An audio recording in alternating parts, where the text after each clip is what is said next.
নমস্কার, কেমন আছেন সবাই? আমি নন্দিনী আপনাদের সবাইকে আরও একবার স্বাগত জানাচ্ছি আমার চ্যানেলে আমার আরেকটি নতুন ভিডিওতে। আজকে রবিবার আর ঘড়িতে সময় সকাল 7টা মতো বাজে। সকালবেলায় ঘুম থেকে উঠে একটুখানি ফ্রেশ হয়ে বারান্দাতে এসে দাঁড়িয়েছিলাম। রোজ যেমন আপনাদেরকে বারান্দা থেকে বাইরেটা দেখাই, আজকেও তার ব্যতিক্রম নয়। আজও দেখাচ্ছি, দেখুন চারদিকটা একদম কুয়াশা ঘন আর ঠান্ডাটা বেশ আছে। বেশ শীতের সকালে এরকম সকালবেলা একটা অন্যরকম আমেজ। ওদিকে চায়ের জলটাও ফুটে গেছে, তো এসে একটুখানি চাটাও বানিয়ে নিলাম।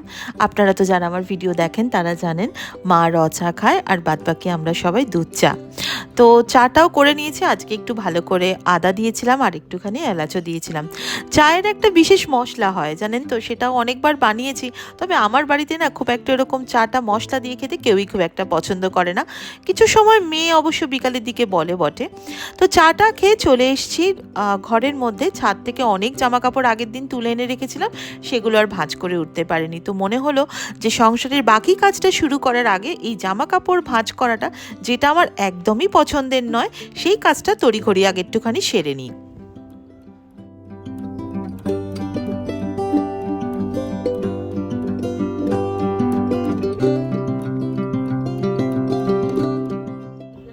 আজকে যেহেতু রবিবার, তো একটু বাড়িতে স্পেশাল ব্রেকফাস্ট হওয়ার দিন। তো অনেক দিন বাড়িতে লুচি হয়নি।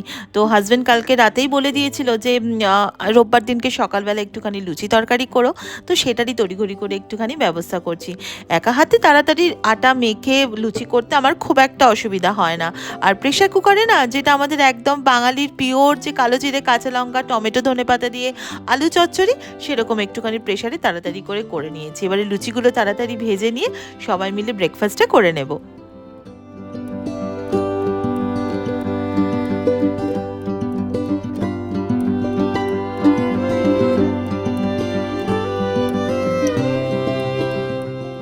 ফেসবুক, ইনস্টাগ্রামে যখন সবাই বেশ হেলদি ব্রেকফাস্ট রেসিপি, তারপরে ট্র্যাডিশনাল ব্রেকফাস্ট রেসিপি এরকম যখন ছবি দেয়, হেলদির সাথে কিন্তু ট্র্যাডিশনাল যে রেসিপিগুলো তার কিন্তু কোনো মিল নেই। এটা বহু তর্কের পরেও এটা বলতে হবে, কারণ ট্র্যাডিশনাল আমাদের যে রেসিপিগুলো রয়েছে সেগুলোতে কিন্তু বেশ ভালোই তেল মশলা চলে। কিন্তু হেলদি এখন সবাই অনেকটা হেলদি থাকে, তো সেই জন্য ম্যাক্সিমাম বাড়িতেই দেখবেন সকালবেলাতে হয় রুটি, না হলে ওটস খায়, কেউ চিলা খায়, কেউ মানে চিড়ে খায়, এরকম ভাই। তো সপ্তাহে একটা দিন এরকমভাবে একটুখানি চিট তো করাই যায়। আমার হাজব্যান্ডও প্রত্যেক দিন সকালবেলাতে একটা স্মুদি খায় ওটস টোটস দিয়ে।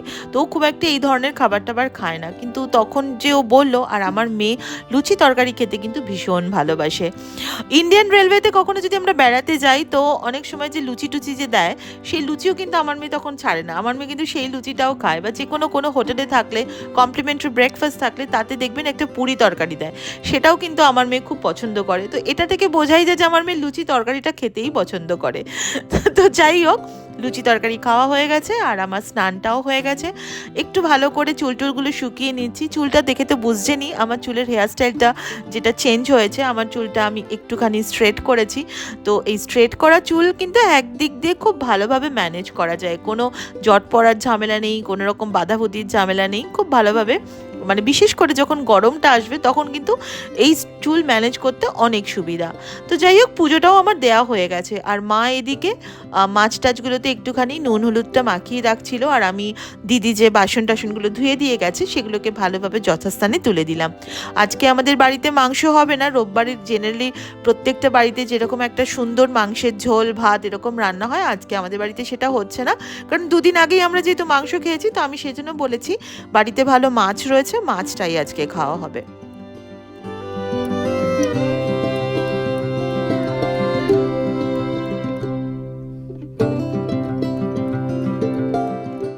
বাজার থেকে হাজব্যান্ড আজকে খুব ভালো মেথি শাক নিয়ে এসেছিল। তো আজকে মনে হলো যে মেথি শাকের পরোটাটা না করে আজকে একটুখানি মেথি শাকটা এইভাবে রান্না করি। বেগুন দিয়ে মেথি শাকটা রান্না করা যায়, তবে আজকে আমি বেগুন দিয়ে করছি না, আমি আজকে আলু দিয়ে করছি। কিছুই না, করার মধ্যে কালো জিরে আর শুকনো লঙ্কা ফোড়ন দিয়ে আলুগুলোকে ফার্স্টে একটুখানি নেড়ে চেড়ে একটু ভেজে নিতে হয়। যেই ভাজা হয়ে যাবে তখন মেথি শাকটা দিয়ে একটু নুন হলুদ যেরকমভাবে নর্মাল যে মশলা থাকে, তবে ওই যে আদা জিরে টাদা জিরে দিই না, জাস্ট নর্মাল নুন হলুদ, নামানোর নামানোর আগে একটুখানি মিষ্টি দিয়ে দিই, ব্যাস এই হয়ে গেল মেথি শাক। যে কোনো সিজনাল শাক সবজি সব কিছু কিন্তু আমাদের শরীরের জন্য ভীষণ দরকার।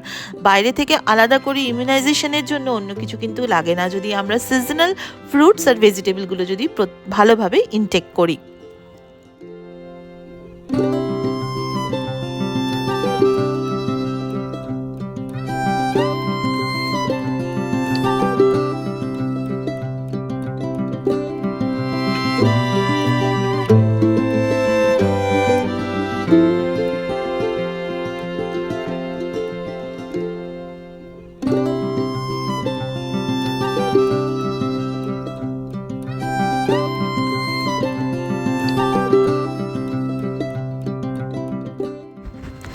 আজকে আপনাদের সাথে না একটা খুব ভালো রেসিপি শেয়ার করছি। চিংড়ি মাছ তো আমরা অনেকেই বাড়িতে রান্না করি, কখনো তেল ঝাল করি, কখনো চিংড়ি মাছের যে মালাইকারি সেটা করি, কখনো পেঁয়াজ দিয়ে একটুখানি ঝাল ঝাল মতো করে তরকারি করি, সেরকম করি। তো আমি আজকে দুটোরই মাঝামাঝি একটা রান্না করছি। এটা সাউথ ইন্ডিয়ান যারা রয়েছেন, মানে দক্ষিণ ভারতীয় যারা, তারা কিন্তু খুব এই রেসিপিটা কিন্তু রান্না করেন। তবে তারা এই রান্নাতে প্রথমেই যেটা করেন সেটা হচ্ছে অনেকটা কারি পাতা ফোড়ন দেন এবং অনেকটা সর্ষে আর কি ফোড়ন দেন, যেটা ওনাদের রান্নার একদম ডেলিকেসি বলা চলে। তো আমি সেটা দিই না। তো আমি সেটা না দিই, আমি যেভাবে রেসিপিটা মানে ট্রাই করেছিলাম আগে, বা এটা এরকম বাড়িতে আমি এরকমভাবে বানাইও, তো ভাবলাম আপনাদের সাথে এটা শেয়ার করি। তো কিছুই না, ব্যাপারটা প্রথমে ভালো করে যে নুন হলুদ মাখিয়ে রেখেছিলাম যে চিংড়ি মাছগুলোকে, সেগুলো তেলে ভালো করে ভেজে নেবো এপিট ওপিট করে। একদম খুব বেশি শক্ত করব না, মোটামুটি একটুখানি ভালোভাবে ভেজে নেবো। এরপর মিক্সিতে না একটু পেঁয়াজ আর কাঁচা লঙ্কা তার সাথে একটু বেটে নেবো। এবার এই যে মাছ ভাজা তেলের মধ্যে এইটা মানে পেঁয়াজ আর কাঁচা লঙ্কা ওটা ভালোভাবে অ্যাড করে একটু ভেজে নিয়ে তার মধ্যে দিয়ে দেবো হচ্ছে 1 চামচের মতো আদা রসুন বাটা। আর রেগুলারের যে মশলা রয়েছে নুন হলুদ লঙ্কা জিরে, এগুলোকে একটুখানি ভালোভাবে মিশিয়ে ভালো করে মশলাটা কষে নেবো। আচ্ছা, এখানে একটুখানি কথাটা বলে রাখি, এই মশলার সাথে একটু জিরেটা বেশি দিতে লাগে, একটু জিরের ফ্লেভারটা কিন্তু এই রান্নাটাতে একটু বেশি ভালো লাগে। যাই হোক, যদি আপনারা পছন্দ না করেন তাহলে কম দেবেন, তবে আমি একটু বেশিই দিয়েছিলাম। আর একটা নারকলের ধরে নিন 4 ভাগের 1 ভাগ আমি একটুখানি মিক্সির মধ্যে অনেকটা জল দিয়ে বেটে নিয়েছিলাম। এটা নারকেলের দুধ দিয়েও করা চলে, কিন্তু নারকেলের দুধটা বার করতে গেলে যে যতটা সময় লাগবে সেই জন্য আমি আর নারকেলের দুধটা বার করিনি। আমি শুধুমাত্র ওই নারকেলটাকে একটুখানি ভালোভাবে পেস্ট করে নিয়ে এর মধ্যে দিয়ে দিয়েছি। মালাইকারিতে জেনারেলি আমরা একটু থকথকে নারকেলটা দিই সর্ষে পোস্তর সাথে বেটে, এক্ষেত্রে সেটা না, এটা নারকেলের দুধ দিয়েই মেনলি করে, তবে আমি এক্ষেত্রে নারকেলটাকে হালকা করে বেটে নিয়েছিলাম। এবারে চিংড়ি মাছগুলো দিয়ে ভালো করে নেড়ে চেড়ে কষিয়ে নিয়ে একটুখানি গরম জল এর মধ্যে অ্যাড করে দেবো, দিয়ে খানিকক্ষণ চাপা হয়ে তরকারিটাকে ভালোভাবে ফুটতে দেবো।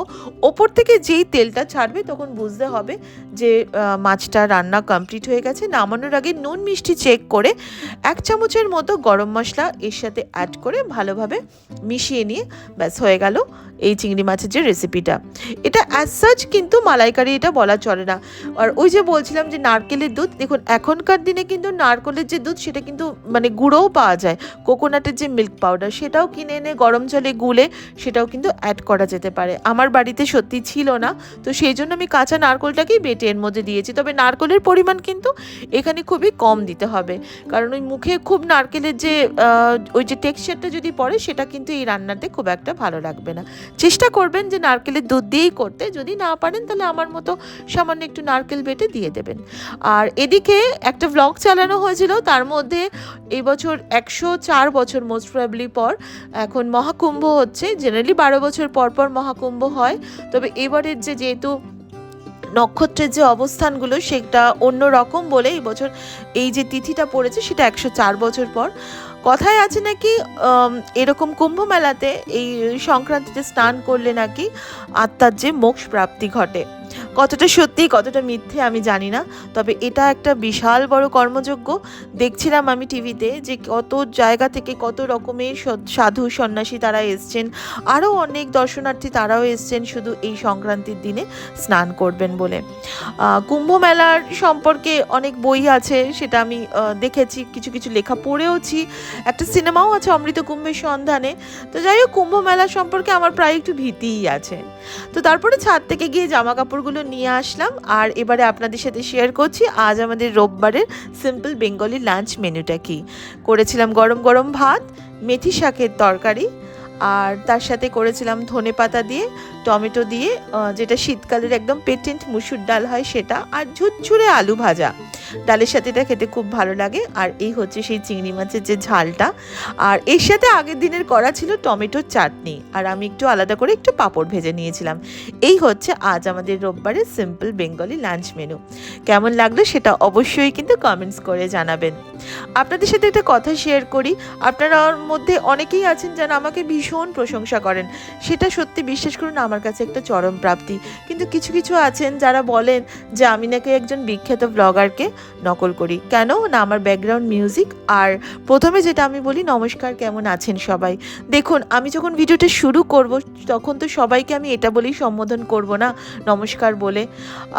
কেন যে আপনারা এরকম বলেন আমি বুঝে পাই না। যাই হোক, আশা করি যত দিন যাবে আপনাদের ধারণা ধীরে ধীরে কিন্তু ভুল প্রমাণিত হবে। তো এই ছিল আজকের ভিডিও। এবারে সবার সাথে বসে একটু লাঞ্চটা করি, আর ভিডিওটাও তাহলে আজকে এখানে শেষ করি। দেখা হবে আপনাদের সাথে নেক্সট ভ্লগে। আরও একটা দিনের গল্প নিয়ে আসবো। ততক্ষণের জন্য সবাই খুব ভালো থাকবেন, নিজের যত্ন নেবেন। Take care, tata.